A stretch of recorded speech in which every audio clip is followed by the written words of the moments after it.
Hello everyone, how are you.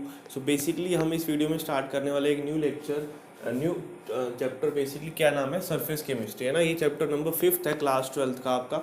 इसमें basically हम क्या देखने वाले, सबसे पहले डेफिनेशन देखते हैं कि एक्चुअली में इस चैप्टर में हम लोग पढ़ेंगे क्या, है ना, पढ़ने क्या वाले हैं। जो बेसिक हमारा सिनेरियो रहेगा वो क्या रहेगा, सरफेस को लेकर, है ना। तो ऐसी केमिस्ट्री, ऐसी branch of chemistry, it is a branch of chemistry which deals with the study of, किसकी study, the phenomena occurs at the surface और इंटरफेस। देखो दो टर्म यहाँ पे यूज हुई है, सरफेस और इंटरफेस। सबसे पहले इसको देखेंगे कि एक्चुअली में सरफेस और इंटरफेस है क्या। आपको सरफेस का बेसिकली पता होगा कि क्या है, जनरली छोटी क्लासेस में आपने पढ़ा होगा। और यहाँ हम देखने वाले, देखो फेस का मतलब, मैं अगर मान के चलूँ एक लेयर की बात कर रहा हूँ, है ना। फेस को मान लिया मैंने एक लेयर, एक इस तरह का। और सर की बात करूँगा, देखो ये जस्ट ट्रिक बता रहा हूँ कि हाँ याद रखने की। सर मतलब सबसे ऊपर जो हमारे, है ना, हेड होता है ना। हेड मतलब सबसे टॉप पे रहता है। सो मतलब टॉप मोस्ट लेयर की बात करूँगा यहाँ पे। कौन सी टॉप मोस्ट लेयर, किसी भी चीज़ की टॉप मोस्ट लेयर को क्या बोल दूँगा, सिंपली उसका सरफेस, है ना। क्या बोला मैंने, फेस को मैंने एक लेयर की बात कर दी, है ना। लेयर्स होती काफ़ी सारी, आपको पता है सॉलिड्स में लेयर होती काफ़ी ज़्यादा। सॉलिड ले लो, लिक्विड ले लो, गैस ले लो, सबके पास मॉलिक्यूल्स की लेयर ऐसे ऐसे होंगी, है ना। तो सबसे ऊपर वाली लेयर जो होगी ना, उसको बोलेंगे हम सरफेस, है ना। सर मतलब हेड, जो टॉप पे रहता है हमारे, है ना। बॉडी के टॉप पे क्या है, हेड है उससे, और वो क्या है, टॉप मोस्ट लेयर। सरफेस क्या होगी, टॉप मोस्ट लेयर। इंटरफेस क्या होगी, देखो फेस तो वही चीज़ है, लेयर जिसको मैंने बोला। इंटर मतलब क्या होता है, इन बिटवीन द टू, है ना। हमने पहले ही बात करी, इंटर मतलब इन बिटवीन द टू। सो ऐसी लेयर जो दो फेसिस के बीच में होगी। फेस क्या होता है ना, फेस मतलब होता है कॉन्टिन्यू, जो मीडियम चल रहा हो, है ना, कॉन्टिन्यूटी में जो मीडियम हो, है ना। In between the two faces की बात करूंगा। फेस मतलब क्या है, एक कॉन्टिन्यूटी, कॉन्टिन्यूस मीडियम, कॉन्टिन्यूस या यूनिफॉर्म मीडियम, है ना। यूनिफॉर्म मीडियम मतलब कि जहाँ पे एक ही चीज़ की बात हो रही है और कोई चीज़ नहीं इंडल्ज हो रही हो वहाँ पे, है ना। एक जैसे आप लोग स्कूल में यूनिफॉर्म पहनते हो, क्यों पहनते हो, ताकि हर एक की ना इक्वेलिटी बनी रहे, है ना, सारे एक जैसे दिखे। इसलिए यहाँ पे बात करें कि फेस मतलब एक यूनिफॉर्मिटी चल रही है, कॉन्टिन्यूस मीडियम चल रहा है। कि मान लो लिक्विड है तो लिक्विड ही होगा। जैसे मान लो ऑयल प्लस वाटर में मिक्स करूँ तो क्या होगा, ऑयल ऊपर होता है ना, और ये क्या होता है, नीचे वाटर है। सो इस तरह से मैंने क्या बोला कि ये वाटर है और ये ऑयल है। दोनों के मीडियम अलग अलग, आपस में इंटरमिक्स नहीं हो रहे। और ये उन दोनों के बीच का इंटरफेस है। ये जो है ना, ये लाइन, ये डार्क शेड लाइन क्या है, ये क्या कहलाएगी, इंटरफेस बेसिकली। ये है हमारे पास इंटरफेस। सो बेसिकली दो बल्क फेसिस के बीच में, है ना, दो फेसिस के बीच में जो चीज, जो लेयर रहेगी उसको क्या बोलेंगे, इंटरफेस।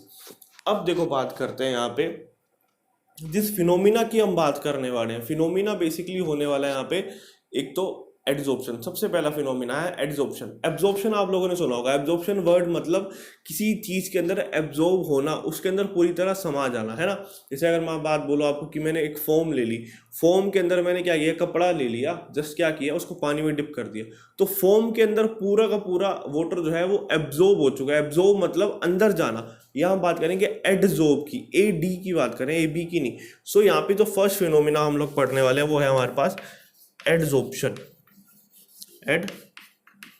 एडजॉर्प्शन, एडजॉर्प्शन बेसिकली क्या होता है, एब्जॉर्प्शन मतलब जो किसी भी सब्सटेंस के मॉलिक्यूल्स आके अगर इन बिटवीन द बॉडी चले जाए तो एब्जॉर्प्शन होती है। यहाँ पे बात करेंगे सिर्फ और सिर्फ सरफेस पे रिटेन रहता है। सो मैं बोलूँ कि the phenomena of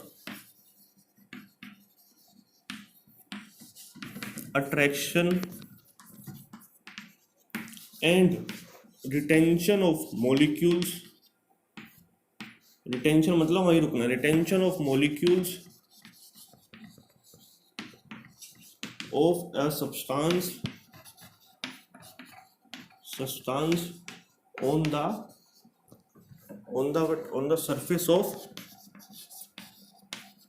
surface of another substance,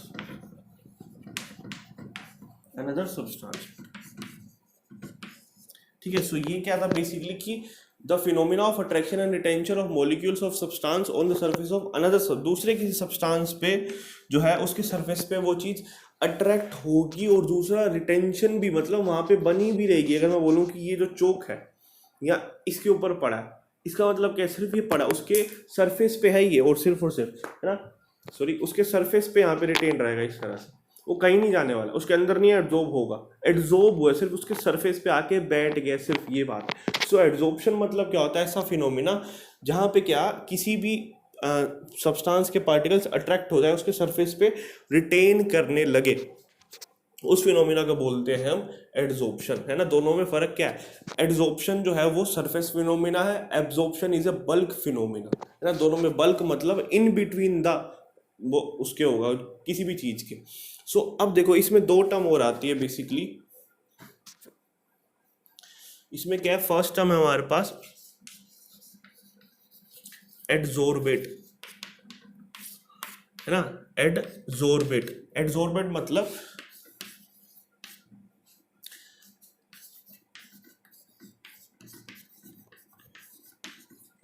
which the substance which is to be adsorbed, जो एड्जॉर्ब होने वाला है उसको मैं क्या बोलूंगा, सिंपली एड्जॉर्बेट। यहाँ पे क्या बोला, एड्जॉर्बेट। बट अगर एक और टर्म यहाँ पे यूज करता हूं मैं, वो यूज करता हूं एड्जॉर्बेंट, एड्जॉर्बेंट, है ना। द सब्सटेंस ऑन विच, जिसपे होने वाला होगा, जिसपे बेसिकली क्या, जिसपे एड्जॉर्प्शन होने वाला होगा उस सरफेस को क्या बोलूंगा, adsorbent. The substance on which adsorption will take place, adsorption will take place, will take place. उस सरफेस को उस सब्सटेंस को मैं क्या बोलूंगा, जिसपे एड्जॉर्प्शन होने वाला है उसको मैं बोलूंगा एड्जॉर्बेंट, और जिसका एड्जॉर्प्शन होगा उसको क्या बोलूंगा, एड्जॉर्बेट। जैसे अगर मैं बात करूँ कि चौक को मैंने यहाँ पे रख दिया मोबाइल के ऊपर, तो क्या होगा, जिस सरफेस पे किसका सरफेस यूज हुआ है ना, जिसको मैं बोल सकता हूँ कि जिसका सरफेस यूज हुआ होगा, है ना, स्टार्टिंग में क्या, एड्जॉर्बेंट, मतलब जिसके सरफेस पे एड्जॉर्प्शन हुई है उसको बोला मैंने एड्जॉर्बेंट। और जिसका एड्जॉर्प्शन हुआ है मतलब यहाँ पे जो चोक है वो उसके ऊपर जाके बैठ गया, मतलब चोक यहाँ पे काम कर रहा है एड्जॉर्बेट की तरह। सो ये तीन मेजर डेफिनेशन थी किसकी, एड्जॉर्प्शन की, एड्जॉर्बेट की और एड्जॉर्बेंट की। अब देखो, अब बेसिक की क्या क्या बातें हैं कि क्या क्या एड्जॉर्बेंट हो सकता है और क्या क्या एड्जॉर्बेट हो सकता है। सबसे पहले मैं बात करूँ कि एड्जॉर्बेंट, एड्जॉर्बेट की बात करता हूँ। चलो, एड्जॉर्बेट मतलब जो कि एड्जॉर्ब होने वाला है, तो एड्जॉर्ब होने वाले में से कोई भी हो सकता है। अगर मैं बोलूँ कि सॉलिड भी हो सकता है, ये सॉलिड भी एड्जॉर्ब हो सकता है, लिक्विड भी एड्जॉर्ब हो सकता है, ठीक है, और गैस भी एड्जॉर्ब हो सकती है। एड्जॉर्ब होने में तीनों सिनेरियो आते हैं। जैसे एक एग्जांपल ले लेता हूँ, कैसे, मान लो सॉलिड एड्जॉर्ब होना हो, सॉलिड एड्जॉर्ब होने का एग्जांपल हम ये सामने देख रहे हैं कि क्या, chalk on the board, chalk on board. Example क्या है, सॉलिड सब्सटेंसेस क्या है, सॉलिड, ये क्या, चोक सॉलिड ही तो है, मैं लिख रहा हूँ इस पर, तो क्या हो रहे हैं, ये इसके सरफेस पे चिपक रहे हैं, मतलब एड्जॉर्ब हो रहे हैं, उस पर रिटेन भी रह रहे हैं ना, ये थोड़ी अपने आप गिर रहे हैं, ऐसा तो नहीं हो रहा। सो चोक क्या है, बोर्ड पे क्या कर रहे हैं, एड्जॉर्प्शन कर रहे हैं। तो किसकी तरह काम कर रहे हैं, एड्जॉर्बेट की तरह काम कर रहा है चोक, और बोर्ड किसकी तरह काम कर रहा है, एड्जॉर्बेंट की तरर काम कर रहा है, जिसके सरफेस पे फिनोमिना हो रहा है एक्चुअली में। सेकेंड बात करूँ लिक्विड, लिक्विड की बात करूँ कि लिक्विड इंक, मैं बोलूँ कि चोक इन इंक, अगर मैंने इंक में चोक डुबो दिया तो उससे क्या होगा, चोक, देखो बेसिकली जब इंक में चोक डुबोते हैं तो दोनों टाइप के फिनोमिना होते हैं, एड्जॉर्प्शन भी होती है, एब्जॉर्प्शन भी होती है, बट अभी मैं सिर्फ एड्जॉर्प्शन की बात करूंगा। चोक, जो इंक जो है वो चोक के अंदर भी चली जाती है और सरफेस पे भी रहती है उसके, यानी ऐसा नहीं कि चोक ऊपर से जो है इंक से भर जाता है, अंदर भी होता है। सो क्या एड्जॉर्प्शन हो रहा है, एड्जॉर्बेट कौन है यहाँ पे, एड्जॉर्बेट यहाँ पे इंक जो कि लिक्विड फॉर्म में है, और एड्जॉर्बेंट कौन सा यहाँ पे, चोक बेसिकली, ठीक है। अब बात करूंगा गैस की, है ना। गैस का एग्जाम्पल है, मान लो H2 gas on surface of metal, on surface of metal, किसी भी मेटल के ऊपर ना गैसेस क्या होती है, H2 गैस ले लो, O2 गैस ले लो, कोई भी गैस ले लो, जो कि है उसकी सरफेस पे रिटेन कर लेती है ना। जनरली आप बोलो कि कोई भी सरफेस पड़ा, सॉलिड सरफेस, मेटल के सरफेस तो क्या होगा, उनके सरफेस पे ना छोटे छोटे पोर्स होते हैं, है ना, काफ़ी जगह खाली रहती है ना, तो उस सरफेस पे आके गैसेस जो है एड्जॉर्ब कर लेती है खुद को, उसके ऊपर सरफेस के ऊपर जो है बैठ जाती है आके। सो ये एग्जांपल है जब चोक हमारे पास क्या है as a adsorbent in the form of solid, यहाँ पे इंक है in the form of liquid, and यहाँ पे गैसेस है in the form of O2 है in the form of gas, adsorbent की तरह काम कर रहे हैं। अब मैं एड्जॉर्बेंट की बात करूंगा, एड्जॉर्बेंट क्या हो सकते हैं? Adsorbent can be solid and liquid but can not be gases, but gases जो है ना वो नहीं हो सकती भैया, बिल्कुल भी नहीं क्रॉस। क्योंकि खुद सोचो, एक कंटेनर में अगर आपने मान लो क्या भर दिया, एक कंटेनर में शुगर भर दिया है ना, शुगर का जो अपर मोस्ट लेयर आपको साफ साफ दिखेगी, यूं तो है नहीं, शुगर के पार्टिकल आपने डाले कंटेनर में, एक इधर घूम रहा है एक इधर घूम रहा है, ऐसा तो होने वाला, सेटल डाउन होकर बैठ जाएंगे। लिक्विड की बात करो, पानी भर दिया अगर मान लो, पानी भी एक टाइम पे सेटल डाउन हो जाएगा है ना, पानी भर दिया थोड़ा सा टाइम लगेगा, क्या होगा जनरली भरते ही वो सेटल डाउन हो जाएगा, उसकी लेयर बन जाएगी ऊपर मोस्ट, ठीक है। बट गैस की बात करो, अगर आपने गैस डाल दी तो वो तो फिक्स नहीं रहती ना, उसका कोई लेयर फिक्स नहीं रहता, वो हमेशा क्या करेगा, जब भी किसी सब्सटेंस में गैस डालोगे तो क्या करेगा, एक पार्टिकल इधर है, एक इधर, एक इधर, एक इधर पड़े, एक इधर पड़े, मतलब फैल जाएगा, पूरे कंटेनर का शेप ले लेगा वो। इसी वजह से क्या होने वाला है, उस शेप लेने की प्रॉपर्टी की वजह से उसका वो क्या कर देगा, सिंपली उसका सरफेस नहीं बना पाएगा। तो सरफेस ही नहीं बनेगा तो एड्जॉर्प्शन उस पर कैसे होगी, वो किसी और चीज़ पे एड्जॉर्ब हो सकता है, बट उसका सरफेस अगर हमें यूज़ करना है तो सरफेस प्रोवाइड नहीं कर सकता, वो अपना सरफेस प्रोवाइड नहीं कर पाएगा, तो एज अ एड्जॉर्बेंट काम नहीं कर सकता वो, सिंपल एज दैट, ठीक है ना। जिसपे एड्जॉर्प्शन होनी होती है वो एड्जॉर्बेंट है, और वो गैस कभी नहीं हो सकता। सॉलिड के देखो यहाँ पे क्या है, यहाँ पे बोर्ड जो है वो सॉलिड की तरह काम कर रहा है, एड्जॉर्बेंट, जिसके ऊपर एड्जॉर्प्शन हो रही है। यहाँ पे इंक था, वो क्या था, लिक्विड था, है ना। यहाँ पे मेटल लिया था सरफेस, मेटल क्या है, वो सॉलिड है। तो जनरली आपको जो भी एड्जॉर्बेंट के एग्जांपल मिलेंगे वो आता लिक्विड, सॉलिड मिलेंगे या लिक्विड, है ना। गैस कभी नहीं हो सकता। उसका एग्जांपल सिंपल क्या है, रीजन क्या है उसका, क्योंकि उसका कोई सरफेस नहीं हो सकता, वो काफ़ी मोशन में रहते हैं पार्टिकल्स, एक जगह वो फिक्स नहीं रह सकता अपनी पोजीशन पे। सो बेसिक ये था क्या, एड्जॉर्प्शन के बारे में। अब हम बात करेंगे मैकेनिज्म ऑफ एड्जॉर्प्शन की। अब अगर मैं बात करूँ आपका मैकेनिज्म क्या है एड्जॉर्प्शन का, तो बेसिकली किस रीजन की वजह से एड्जॉर्प्शन यहाँ पे होता है और सक्सेसफुली हो पाता है, उसको देखते हैं। सो अगर मैं बात करूँ तो बेसिक मैंने क्या बोला यहाँ पे कि मैंने कंटेनर लिया, उसमें वाटर फिल किया था ना, लिक्विड हमने किसकी तरह का यूज़ किया यहाँ पे, एज अ एडजॉर्बेट की तरह, है ना, सॉरी एड्जॉर्बेंट की तरह ना। कोई भी दूसरे सब्सटेंसेस मैंने यहाँ पे, ये एड्जॉर्बेट है दोनों, ये भी एड्जॉर्बेट है और ये भी एड्जॉर्बेट है, जो कि जिसका एड्जॉर्प्शन सॉरी ये एड्जॉर्बेट नहीं है, ये एड्जॉर्बेट है। और मॉलिक्यूल, क्योंकि ये मॉलिक्यूल एट द सरफेस पे है ना, सरफेस पे ये मॉलिक्यूल एट द सरफेस है ना, क्योंकि अपर मोस्ट लेयर के ऊपर है ना। और ये क्या है, ये इन द बल्क है ना, this is in the bulk, ये बल्क में, बल्क मतलब फेस के अंदर बीच में कहीं ना कहीं। सो देखो अब क्या होने वाला, बेसिक जो चीज़ है, अब आपको पता मॉलिक्यूल्स जो है इसके जो चीज़ें एब्जॉर्ब हुई है, अच्छा जो चीज़ इसके अंदर एब्जॉर्ब है, उसके ऊपर अगर मैं इनवर्ड पुल की बात करूँ, है ना, इनवर्ड पुल मतलब फोर्सेस ऑफ अट्रैक्शन की बात करूँगा, किसके, inter molecular forces of attraction. कैसे, ये जो मॉलिक्यूल है और जो पानी के मॉलिक्यूल है वो आपस में inter molecular forces of attraction show करेंगे कहीं ना कहीं, है ना। अट्रैक्शन शो हो गया तो क्या होगा, यहाँ जो मॉलिक्यूल पड़ा होगा वो इसको इधर साइड खींचेगा, है ना। दूसरी बात, यहाँ जो मॉलिक्यूल पड़ा होगा वो इसको इधर साइड खींचेगा, है ना। एक इधर खींच रहा है, एक इधर खींच रहा है, इधर नीचे मॉलिक्यूल पड़ा होगा वो इधर खींचेगा, ऊपर वाला इधर खींचेगा, इधर वाला पड़ा होगा तो इधर खींचेगा, इधर वाला इधर, इस तरह से इधर भी एक होगा, इधर भी एक होगा। तो मतलब हर जगह से उसकी सारी सराउंडिंग से उसको इनवर्ड पुल मिल रहा है, उसको कोई ना कोई खींच रहा है। बट अगर बात करूँ कि मेरे को, मैं खड़ा बीच में, मेरे को इधर से भी कोई खींचे, उतनी सेम फोर्स की बात करूँ, देखो फोर्स डिफरेंस नहीं है, अट्रैक्शन ऑफ फोर्स जो है बिल्कुल सेम है, इधर से कोई खींचेगा, इधर से कोई खींचे तो क्या होगा।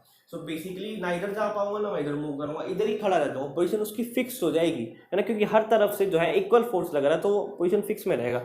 सो इसकी जो इक्वल फोर्स लग रहा है, ये वाला इसको कैंसिल आउट करेगा, ये वाला इसको, ये वाला इसको, ये वाला इसको, तो कहीं नहीं जाने वाला, फिक्स पोजीशन है। बट अगर मैं उसकी बात करूँ ऊपर वाले सरफेस की, जो कि मॉलिक्यूल एट द सरफेस पे है, उसमें क्या होने वाला है, उसमें बेसिकली क्या होगा, यहाँ जो मॉलिक्यूल्स पड़े होंगे गैस के, है ना। यहाँ जो गैस के मॉलिक्यूल्स है वो काफ़ी लो है ना, क्योंकि बाहर जो है वो तो गैस है, तो गैस के मॉलिक्यूल्स वेरी लेस क्वांटिटी में है ना, काफ़ी लेस क्वांटिटी में। तो इसका जो इनवर्ट पुल होगा वो बाहर की तरफ खींचेंगे उसको काफ़ी कम रहने वाला है। सो ये तो ये वाला इनवर्ट पुल है ना, ये लगभग ना के बराबर है। बट अगर मैं इसकी बात करूँ तो यहाँ इधर से लगेगा इसको इनवर्ट पुल, इधर वाला मॉलिक्यूल खींच सकता है, इधर वाला खींच सकता है, नीचे वाला खींच सकता है, या इधर वाला खींच सकता है, यही पॉसिबिलिटीज है। चलो ये मान लिया। अब क्या होगा, इसको इधर लेफ्ट हैंड साइड और राइट हैंड साइड वाले तो आपस में कैंसिल आउट कर देंगे, मान लिया। बट नीचे वाले तीनों का क्या, नीचे वाले जो तीन है वो इस तरह से, ये जो मॉलिक्यूल ये देखो इसको ऊपर बना, एक इधर था, एक इधर था, एक इधर, एक इधर और एक इधर, इस तरह से ये तो आपस में चलो कैंसिल आउट हो गए। बचा कौन सा, ये तीन तो बच गए ना। इसकी वजह से ये वाला जो चीज़ है, ये वाला मॉलिक्यूल इसको इधर खींच रहा है, ये वाला मॉलिक्यूल इसको इधर खींच रहा है, और ये वाला मॉलिक्यूल इसको इधर खींच रहा है। सो बेसिकली क्या होगा, अल्टीमेटली जो फोर्सेस ऑफ अट्रैक्शन है उसकी डायरेक्शन कहाँ होने वाली, उसकी डायरेक्शन जो है उसका इधर से बनेगा। मतलब इनवर्ट पुल जो है वो डाउन साइड ही लग रहा है। बेसिक मैं इसको एक सरफेस पे इधर से खींचूंगा, इधर से खींचूंगा और बीच से खींचूंगा, मतलब अल्टीमेटली आना तो नीचे ही है ना उसको, है ना, ऊपर तो जाने से रहा। सो जो आउटर जो है ना हमारा रिजल्टेंट पुल जो है, रिजल्टेंट फोर्सेस ऑफ अट्रैक्शन की डायरेक्शन जो है वो किधर साइड है, वो इनवर्ड डायरेक्शन में। वो कहाँ है, इनवर्ड डायरेक्शन की है। सो इनवर्ड डायरेक्शन की वजह से क्या होगा, बेसिकली देखो इसी चीज़ की वजह से ही वो सरफेस पे रिटेन रहेगा। अगर इनवर्ड पुल ना लगता उसको तो डेफिनेटली वो छोड़ के जा सकता था सरफेस को, है ना, क्योंकि यहाँ से जो पुल लग रहा है वो तो बराबर है सबके लिए। बट सरफेस की बात करो, सरफेस पे जो पुल है वो इनवर्ड अंदर की तरफ लगता है, तभी वो सरफेस पे एड्जॉर्ब होने के बाद मेंटेन रखता है अपनी पोजीशन को। सो ये रीज़न है बेसिकली किसका, हमारे पास जो एड्जॉर्प्शन का मैकेनिज्म ये था, है ना। जो है एड्जॉर्बेंट आएगा, एड्जॉर्बेंट के सरफेस पे आने के बाद जो उसके पास अंदर का पुल लगना स्टार्ट होगा, ठीक है, और उसी पुल को बोलते हैं, इसी इनवर्ट पुल को हमने नाम दिया सरफेस टेंशन। क्या नाम दिया, सरफेस टेंशन, ठीक है। सो इसी चीज को कम करने के लिए आपको पता होगा सरफेस टेंशन हमने पढ़ेगी, जो इनवर्ट पुल लगता है सरफेस के ऊपर, है ना, सरफेस पे जो मॉलिक्यूल्स पड़े हैं सिर्फ उनके ऊपर लगेगा, ये बात ध्यान रखना। और दूसरा सरफेस टेंशन क्या होगा, उसको कम करने के लिए इसलिए मॉलिक्यूल्स है वो स्फेरिकल शेप में रहते हैं, ताकि कम से कम सरफेस टेंशन लगे। इसलिए जो ड्रॉप्स है वो स्फेरिकली गिरती है, ऊपर से नीचे आते हैं, ताकि सरफेस टेंशन को कम कर सके, है ना।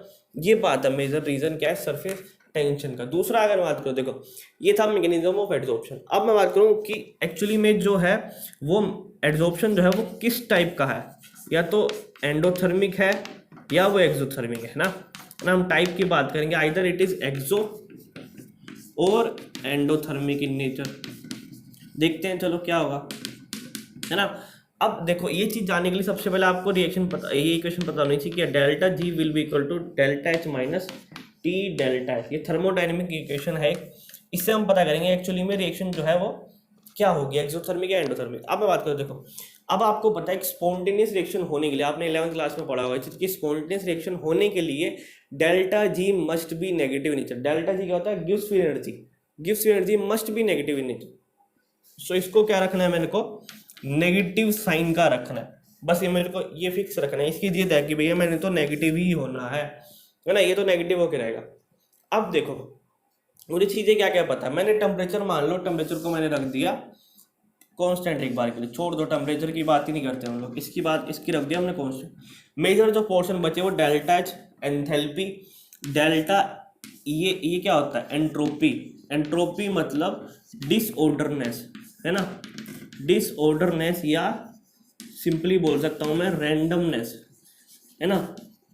रैंडमनेस की मतलब सिंसियरिटी नहीं है कि इधर उधर भागते ही जा रहे हैं, जैसे बोले ना कि क्लास से अगर टीचर चला जाए तो क्या होगा, बच्चे इधर उधर कूदने लग जाते हैं। तो वही मतलब कि रैंडमनेस बढ़ेगी या कम होगी वो देखना है सबसे पहले। तो आप खुद सोचो कि अभी मान लो इस सरफेस पे मुझे गैसेस के मॉलिक्यूल्स एड्जॉर्ब करवाने, ऊपर जो मॉलिक्यूल्स हो गए वो क्या हो गए, गैसेस के एक दूसरे क्या हो गए, एक दूसरे को टक्कर मार रहे होंगे, इधर उधर घूम रहे होंगे। बट जैसे ही एड्जॉर्ब होंगे उनकी पोजीशन क्या हो जाएगी, फिक्स।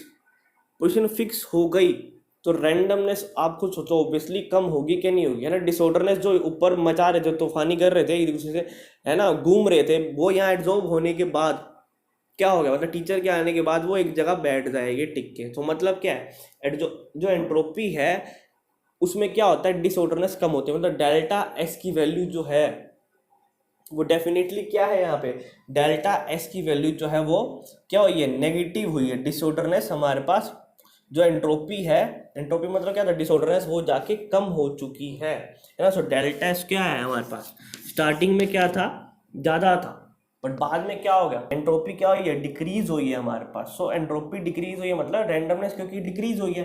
सो मतलब जो एस फाइनल है हमारे पास वो एस इनिशियल से, एस फाइनल जो है वो एस इनिशियल से लेस है।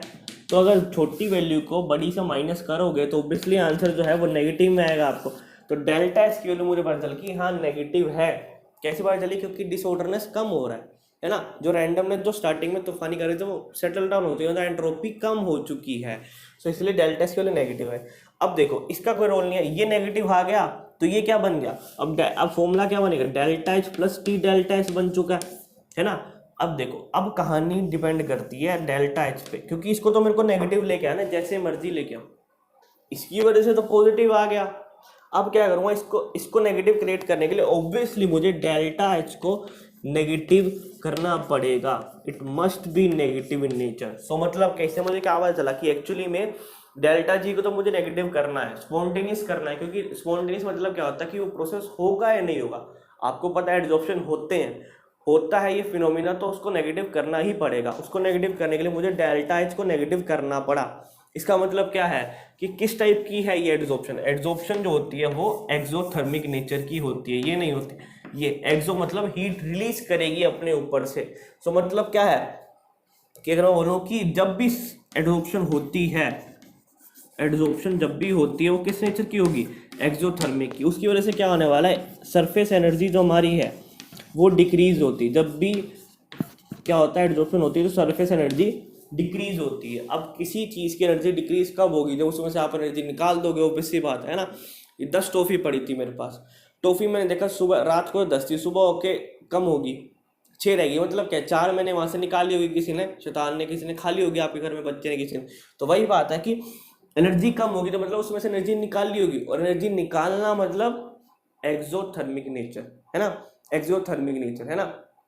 एक्स मतलब क्या होता है, जो जा चुका है हमारी ज़िंदगी से, उसको बोलते हैं ना एक्सो। एक्सो मतलब जो हमारी ज़िंदगी से जा चुका है ना, एक्स बोलते हैं उसको सिंपली। तो जो पर्सन हमारी ज़िंदगी से जा चुका होता है। सो बेसिक बात क्या है, सो एक्सो मतलब जो एनर्जी हमारे उस सिस्टम से निकली है, ठीक है, इसलिए इसका नेचर बना एक्सोथर्मिक नेचर। सो ये बेसिक जो था हमारे पास, एड्जॉर्प्शन क्या होता है, मैकेनिज्म पढ़ लिया हमने किस टाइप का होता है। अब हम बात करेंगे नेक्स्ट वीडियो में इसकी कि एड्जॉर्प्शन और एब्जॉर्प्शन में डिफरेंस क्या है। This is all for today, thank you so much everyone.